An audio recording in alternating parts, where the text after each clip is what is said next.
Welcome back to another exciting episode of International Journeyman here with, well, Serbia now. Last time out we did win the OFC Nations Cup, and so we left our cushy job with New Zealand for the sunny plains of Belgrade. We could have gone to Athens, Prague or Oslo, but here we are.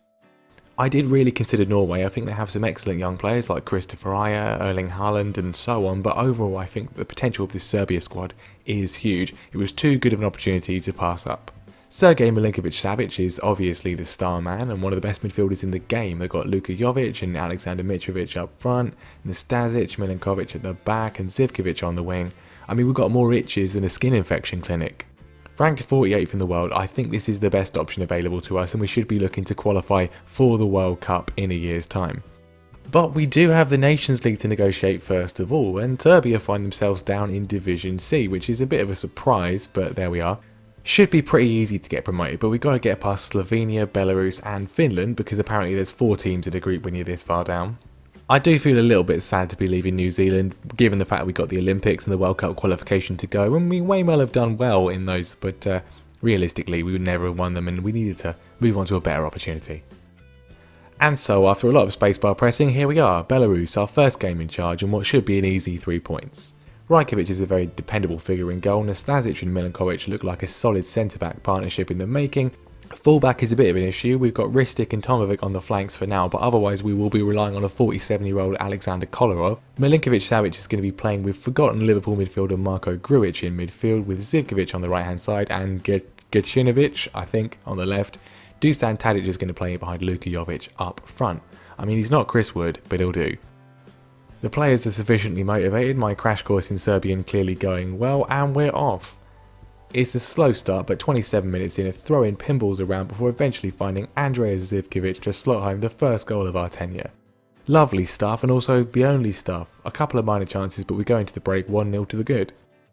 And a few minutes into the second half, Belarus failed to clear their lines, allowing that man again, Zivkovic, to smash home on his left foot to make it 2. On the hour, Vozmitel gets a second yellow card for the Belarusians and he is off, and with 10 minutes to go a free kick finds its way for Luka Jovic to open his account for us as well. Very nice indeed, a routine, comfortable 3-0, I mean what more can you ask for? No changes for the Slovenia game a few days later as we go for 2 wins from 2. And the boys start things off with a bang, a great ball forward from Grujic setting up Luka Jovic who shoots straight at the goalkeeper but then bundles in the rebound anyway.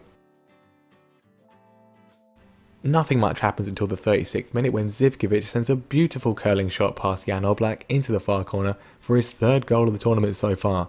It's going well, almost too well. There we go. Just before half time, Valter Bursa gets his protractor out to score from an impossible angle and pull a goal back for Slovenia. In the second period we don't do much, but we do come close to a third, cracking it against the bar, but 2-1 is enough to see us over the line and go top of the group. Division B, here we come. And I figure we may as well go a little bit longer into this one and finish the whole thing today, why not? I mean, nobody's going to be counting down the days till the second part of the Division C Nations League Challenge campaign, are they?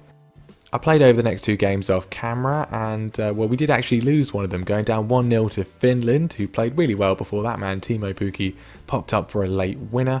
But we did beat Belarus 3-0 again, so we are still top of the group going into these decisive games. And we have a chance for immediate revenge against Finland. Let's finish what we started. One change to the team then as Adam Ljajic comes in for Dusan Tadic just to pack the squad with even more wonder kids past and present than were already there. We should score early on, but the man mountain Tim Sparv puts in a fantastic tackle on Grujic. It's an end-to-end affair, chances for both sides, a very even game, all the way until the 62nd minute when Zivkovic is fouled in the box and Ristic pops up from left back to dispatch the penalty, and that was it. About as exciting a second half as a conversation with Kimi Räikkönen. But the result is enough to see us safely promoted from Division C, and it's another trophy, kind of. I don't think this one really counts, does it? I'm going to count it anyway. It's going right on my CV next to the Oceanic Olympic Qualification Trophy. I mean, if that counts, then surely this counts too. We do go on to beat Slovenia 2-0 in the final group game, with goals from Ljajic and Jovic, and it's mission accomplished. The Serbian FA loves me, the fans love me, the players love me. That's gone really, really well. I think we have to be really confident of qualifying for the World Cup with this team. I mean, really, I think I'm going to be sacked if I don't do that, and I don't think that's going to happen. I don't think that's going to happen.